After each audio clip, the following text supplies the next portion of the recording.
सब लोग जानते हैं कि संघ और डॉक्टर साहब ये समानार्थी शब्द है। और डॉक्टर साहब की जन्म शताब्दी होकर भी बहुत सारे वर्ष गुजर गए और संघ की शताब्दी चल रही है। लेकिन जो जो संघ नए नए रूप में विकसित होता है, लोगों को लगता है बदल रहा है, लेकिन वो बदल नहीं रहा है, वो क्रमशः प्रकट हो रहा है।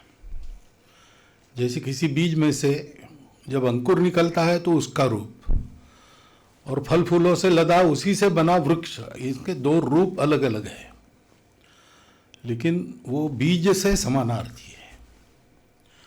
वैसे डॉक्टर साहब का जीवन यानी संघ का विचार, संघ की भावना, सब कुछ ऐसा है। और इसलिए शताब्दी के समय ऐसे कोई फिल्म बन रही है, उसके गीतों का लोकार्पण है, तो जाना चाहिए, ये स्वाभाविक बात है। लेकिन एक विशेषता, आप दो गीत कह रहे हैं, जो पहला गीत है उसके बारे में मैं बोल रहा हूं। इस पहलू को अभी किसी ने बहुत छुआ नहीं है। वो प्रसंग है, डॉक्टर साहब के माता पिता एक ही दिन 1 घंटे के अंतर से उनकी मृत्यु हो गई। प्लेग में रोगियों की सेवा करते करते दोनों को प्लेग की बाधा हुई और दोनों 1 घंटे के अंतर में चल बसे। उनकी एक ही टाटी पर शव यात्रा गई थी।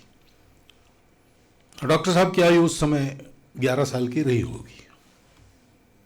इतने छोटे आयु में इतना बड़ा आघात जब होता है तो व्यक्ति अकेला हो जाता है।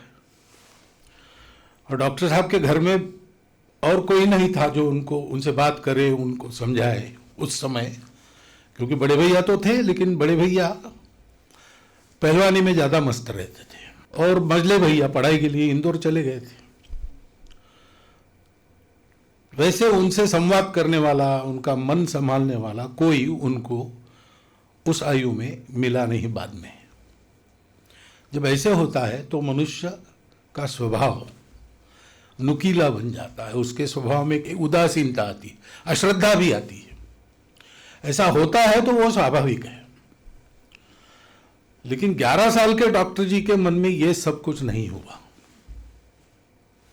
दुख तो हुआ ही, एकदम माता पिता दोनों का साया उठ जाना, इसका दुख तो हम कल्पना भी नहीं कर सकते।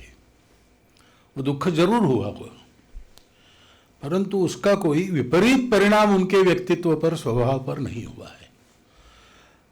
तो जैसे हम उनका वर्णन करते, जन्मजात देशभक्त, देशभक्ति जन्म से ही उनमें थी। यानी प्राथमिक विद्यालय में पढ़ रहे थे, 4th के क्लास में तब, और महारानी विक्टोरिया का जो राज्यारोहण था उसमें, वो भी प्रसंग शायद है फिल्म में। तो वो मिठाई उन्होंने फेंक दी और ये कहा कि ये जहर है। तो हम परतंत्र है और स्वतंत्र होना हमारा कर्तव्य है, ये बात उनको उस आयु में किसी का सिखाना वगैरह ऐसा संभव नहीं था, लेकिन उनके मन में थी।